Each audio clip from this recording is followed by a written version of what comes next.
All right, hello, YouTube, everyone, the world. How's it going? So today I'm taking a little deviation from my typical stuff of video games and talking about more video games. I want to finish up some Justice League stuff, but I've finally want to come out with this before it's too late in case they announce something relatively soon. I have no idea. I have no insider information. I have no people that are like giving me anything behind the scenes. This is just everything that I've been thinking of, and I wanted to wait until I had a couple of months with the PS5 to see what was really viable, what was important, what wasn't. And I want to talk about Sony's potential mobile option of the new PlayStation Portable. So the first thing I want to talk about are the things that the original PSP, PS Go, and PS Vita did fine and well that they could just carry over. Very basic stuff. Being able to download music, movies, photos onto the system, the same level of ease that you were able to. Anyone that had a PSP, PSP Go, or a Vita, I didn't have a Go, so I don't know personally for that one. Um, it was it was the best mobile thing to have for watching any movies, having your music on there. Photos, I guess not so much once smartphones started coming around, and once smartphones are out, it doesn't really, it's not going to replace that, and obviously it's not going to. It's the main storage is not going to be used for that, but it's going to be a nice thing to make it just as easy and simple as the original ones did. Having an internet browser, unlike the PS5, it should just have an internet browser. They should all have an internet browser, but that's that's more me bitching about the PS5. Being able to connect with the PlayStation Store and having some communication with the current generation of home consoles. So no, you need a separate PlayStation Plus type of account to do anything with. Just very simply sign into your PlayStation Network, sign into your PlayStation account, hook up to the PlayStation Network, and it's all right there, done and easy. And I think the same layout is okay as well. They can add some little things here and there. Uh, for the PSP Vita, the touchpad in the back, they want to still have something like that. Okay, having the same layout is fine. I think the layout of the PSP is the best mobile layout of anything that I've had, other than Switch. But Switch is also years past that, and I don't necessarily love Joy Cons. I don't really like Joy Cons. They're okay. They're expensive, really hard to replace, and I mean they're expensive to replace. They're kind of easy to fix, but they're also very easy to break, and they just have lots of problems like Joy-Con drift. And yeah, I personally had Joy-Con drift in mine, so I know it's a problem, it's an issue. So I don't think that they have to change anything for their their new PSP going forward. Now I'm going to talk about the things that they should not repeat from the last PSP. Now this is very very important here. Out of everything that's here, the things to improve upon are nice things that would actually have them compete with the Switch, compete with xCloud gaming, or if Microsoft wants to have a mobile version of their stuff. I think laptops are their mobile version now that Game Pass is out, but whatever. I guess Microsoft doesn't see it the same way. And Nintendo, they want to actually compete and be a viable option to the Switch because it's probably going to be just as expensive or more expensive than Switch. I would guarantee it by the time you add like storage and stuff, because storage for the Switch is very cheap. Storage for this, I don't think would be. So this stuff here is all just be very nice to have. These are the things that they really shouldn't touch because there's no reason to change something that works. But this right here is very important. If they repeat these same mistakes that they made with the older systems, there's going to be essentially no point at all. I don't think there's any point of making a PSP that is going to be just as or more flawed than the last iterations of variations. Not having a proprietary storage option. Instead, let it have internal memory and an expandable storage slot for an NVMe SSD. Gen 3 is fine, PCIe Gen 3 is fine. Let it have a backlog of the PS4 games, and if you want, then have the internal one be very similar to the PS5. so that it just adjusts to having it at a lower graphical setting. And if a specific SSD, if a proprietary one is made for the system, have it a comparable price compared to a PC NVMe SSD of the same specs. This was the killing point for me for the Vita. Didn't matter that they finally fixed the next point I'm going to be talking about, which is the games. Didn't matter that I could actually play the same game from my PS4 onto the PSP Vita. Yeah, it was a shittier version, but it let me play it. Didn't matter. It was like $100 or something for a ridiculous like 64 gig, whatever insane amount. It was nowhere near what it should have been. There was no support. There was not a huge backlog of games.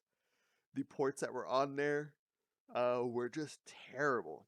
I remember getting Jack and Daxter collection there, and it was just unplayable.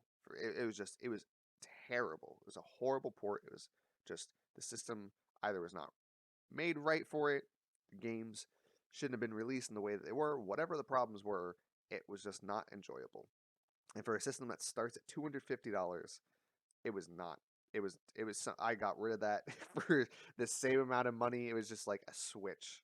Like not a Nintendo Switch. It was just like a Switch. Like I got it. Oh, that sucked. I got rid of it immediately for whatever I can make back on it. The next line. Do not make games specifically for the system. This is the PSP's biggest fault. And there are some great games on the PSP as well. I mean, okay, there are some good games and enjoyable games on the PSP. There are some really fun ones. And say they're maybe like great games. More so when you look internationally, specifically out of Japan. But this, do not make them for the system. The system needs to be more powerful enough where it really should fit in is between a PS4 or PS4 Pro and a PS5. Somewhere in between them. And it just needs to be a mobile version of what you've already got at home. I wrote here, if it can't play Astro's Playroom, a 1080p 60, without, even with whatever upscaling, super sampling, whatever, if it can't do that, then don't even bother. It needs to be able to be in between them. If it has slower loading times than PS5, but better than PS4. If it has not quite the graphical settings of the PS5, but then it has basically the same graphical settings but better frame rates for the PS4, PS4 Pro, and that's exactly where it needs to fit. So if it can, it just needs to have the hardware to be able to match whatever games are currently out. Going forward, you can make whatever adjustments need to be made for this system. What it should be made, especially the first iteration of this, is just something that can be a mobile version of a PS4 with slightly better load times and better frame rates. And then the final thing that they really shouldn't do, just don't drop support for it. If you're gonna have the PSP, plan to have the PSP. Keep making it. Just do not stop. If you're gonna go through the effort of making the system, don't drop it. The Nintendo DS and the 3DS were like supported well past their actual lifetimes they should have been. By the time they died, the system was already gone. The Switch was already out for like a year, I think, before the 3DS and everything stopped getting support. It basically replaced it. Alright, and the things to improve upon. The first thing, I'm only mentioning this because it's kind of coming out about patents and everything that they're going to try to be doing backwards compatibility for the PS5. Backwards compatibility for older systems in some capacity would really help this system. Again, it wouldn't be a replacement, but it'd be an addition to it. So the important thing here is being able to have an online store that has PS1, PS2, PS3 classic games for cheap.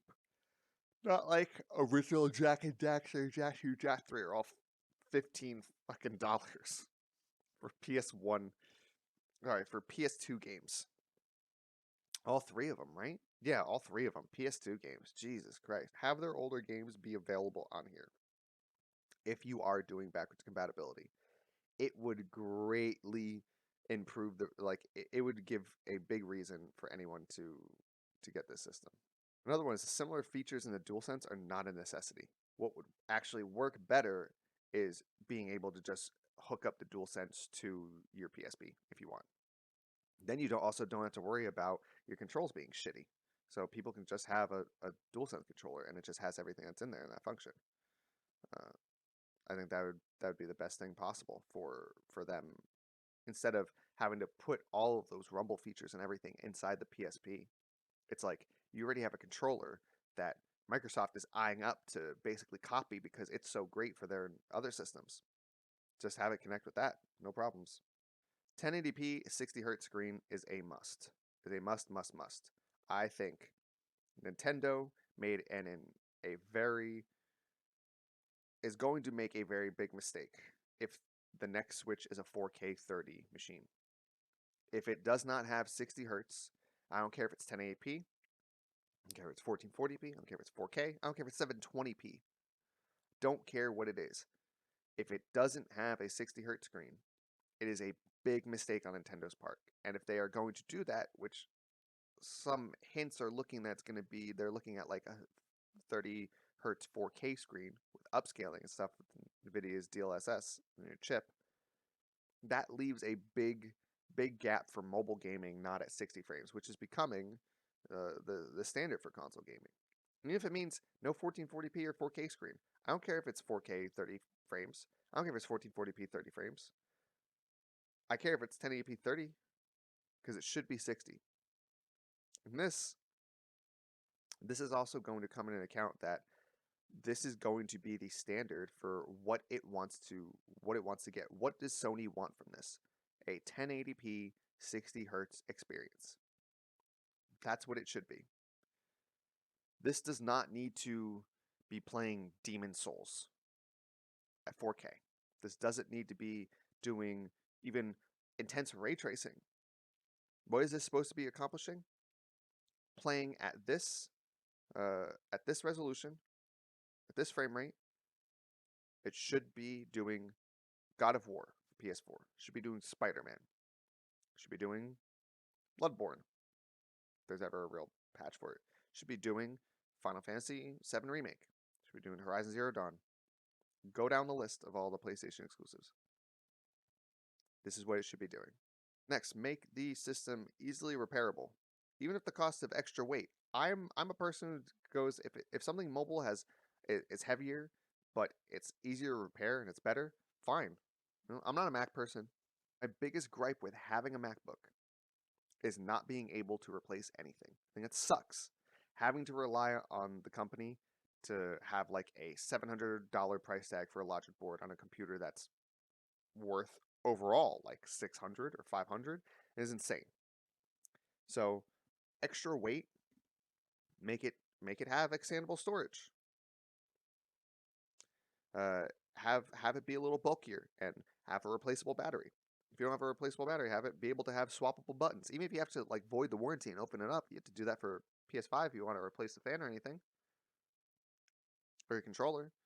But have it being able to, like, don't solder all the shit onto there.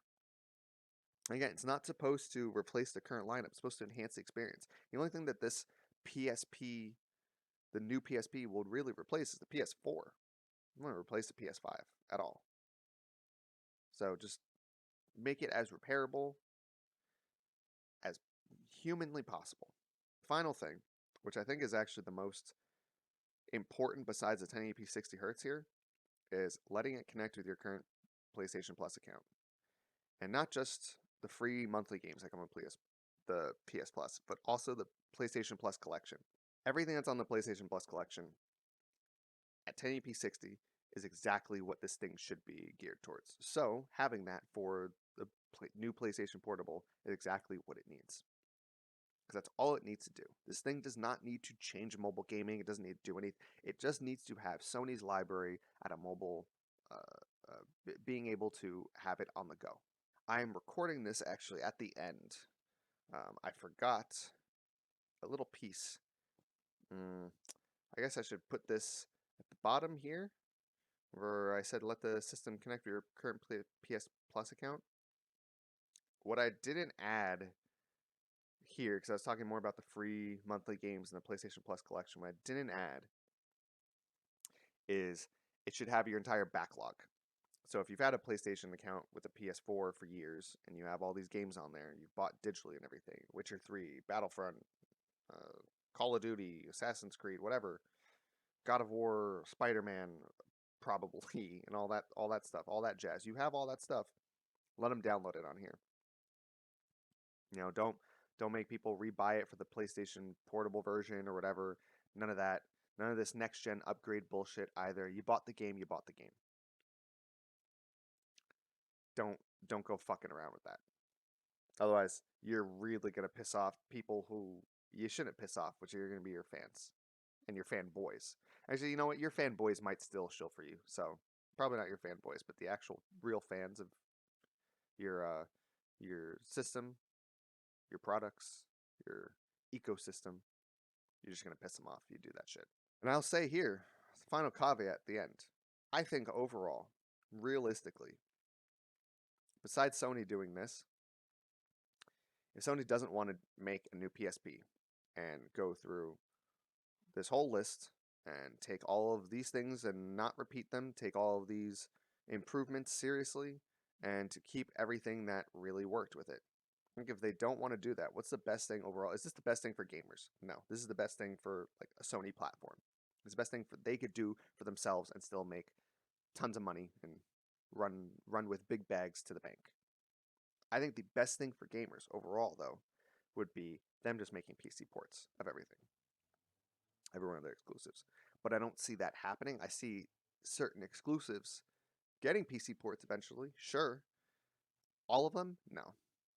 And if something like Horizon Zero Dawn is any indication, it's not gonna be perfect on launch.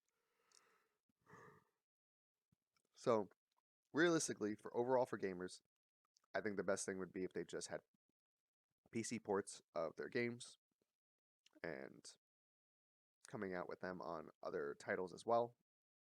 At least their older stuff. Eventually releasing, when Spider-Man 2 comes out, releasing Spider-Man for everything. In addition to a PC port. Have it play on the new Switch. Have it play on Xbox. Maybe not Miles Morales yet. Sure, I don't see them doing that. Or maybe they comes as a package of Spider-Man and Miles Morales to that. But whatever the Kingdom Hearts series got to Xbox, I think that should come for all of Sony's exclusives. But if they're not going to do that, then this is the next best option. And I think it's actually a good option. And then we should talk about pricing and everything. Well, it doesn't really matter if they have a proprietary SSD that is like 2 times as expensive as its PC counterpart and isn't Gen 4 for the PS5 stuff. Then it's gonna kind of be, you know, if they don't make the game specifically, if they make them specifically for the system, it's like it doesn't really matter what the price point should be. But this should be around $300-$400. Should not be more than a PS5. Could be 350. I think 350 for a 1080p 60 hertz experience on PlayStation's network that already connects with your current PlayStation Plus account. I think that's not a bad option.